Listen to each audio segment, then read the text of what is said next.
అదే RTV app వార్తల్ని క్షణాల్లో చదివే అవకాశం ఉంటుంది. ఒక న్యూస్ పేపర్, ఒక టెలివిజన్ ఛానల్ మీ చేతుల్లో ఎప్పుడూ ఉంటాయి.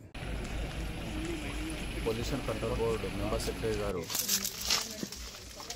గత సంవత్సరం మార్చిలో క్లోజింగ్ ఆర్డర్ ఇచ్చారు సంతోష్ గ్రానైట్ సంబంధించి.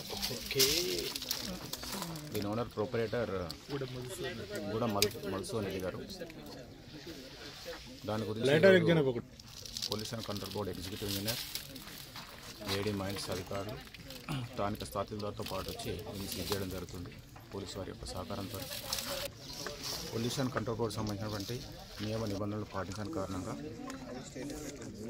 సీజ్ చేయడం జరుగుతుంది. అదేవిధంగా mines safety director of mines safety వాళ్ళు కూడా ప్రోబిటరీ ఆర్డర్స్ ఇచ్చారు. వర్కర్స్కి ఇది పనిచేయడానికి అనుకూలంగా లేదు, అవన్నీ రెక్టిఫై చేసేంత వరకు ఇక్కడ ఎటువంటి ఆపరేషన్ చేయకూడదని కూడా ఆర్డర్స్ ఇవ్వడం జరిగింది. దాన్ని ఫాలోఅప్గా ఈరోజు సీజ్ చేయడం జరుగుతున్నది.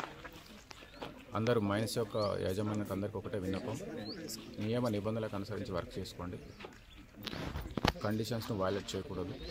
చేసినట్టయితే చట్ట ప్రకారం చర్య తీసుకోవడం జరుగుతుంది. దాదాపు 42 మైన్స్ వరకు పనిచేస్తున్నాయి. అన్నిటి మీద కూడా మేము ఎంక్వైరీ చేస్తున్నాం, సర్వే చేస్తున్నాం. పొల్యూషన్ కంట్రోల్ బోర్డు చేస్తున్నారు, ఎన్విరాన్మెంట్ పరంగా ఏడీ మైన్స్ వాళ్ళు చేస్తున్నారు, ఇరిగేషన్ వాళ్ళు చేస్తున్నారు, పోలీస్ వాళ్ళు చేస్తున్నారు. అందరు సభ్యులు వాళ్ళ వాళ్ళ డిపార్ట్మెంట్ పరంగా ఎంక్వైరీ జరుగుతుంది.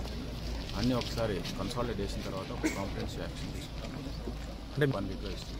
చర్యలతో పాటు నివేదిక కూడా ఇస్తాం, చర్యలు కూడా ఇస్తున్నాం. వాళ్ళు ఎక్స్ప్లోజివ్స్ పర్మిషన్ తీసుకున్నారా లేదా, లాస్టింగ్ చేసేటప్పుడు తీసుకోవాల్సిన జాగ్రత్తలు తీసుకున్నారా లేదా అని ఎంక్వైరీ చేస్తున్నాం. ఇప్పుడు ఒక ప్రమాదం జరిగింది, చట్ట ప్రకారం చర్య తీసుకుంటాం. మరిన్ని వీడియోస్ కోసం ఛానల్ ని సబ్స్క్రైబ్ చేయండి. లేటెస్ట్ అప్డేట్స్ కోసం వాట్సాప్ ఛానల్ ని ఫాలో చేయండి. అండ్ లింక్ డిస్క్రిప్షన్ లో ఉంది.